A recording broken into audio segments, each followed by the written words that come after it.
السلام عليكم ورحمة الله تعالى وبركاته مشاهدينا الكرام. موعد مباراة الرجاء الرياضي وشباب السوالم في الجولة 23 من البطولة الاحترافية، والقنوات الناقلة لهذه المباراة يستقبل الرجاء الرياضي نظيره شباب السوالم لحساب الجولة 23 من بطولة الدوري المغربي.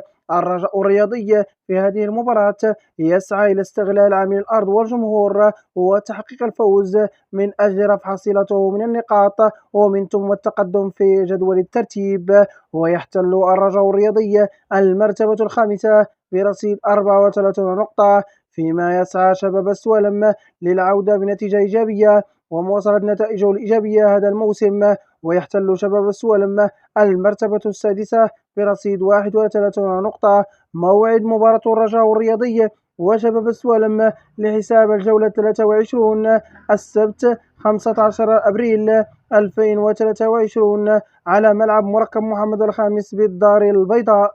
وتنطلق صافرة حكم مباراة الرجاء الرياضي وشباب السوالم في تمام الساعة 10 ليلا بتوقيت المغرب، 11 ليلا بتوقيت تونس والجزائر، 12 ليلا بتوقيت مصر. كان هذا كل ما يخص حلقة اليوم. إذا أعجبكم محتوى القناة المرجو الاشتراك وتفعيل زر الجرس ليصلكم كل جديدنا. سلام الله عليكم.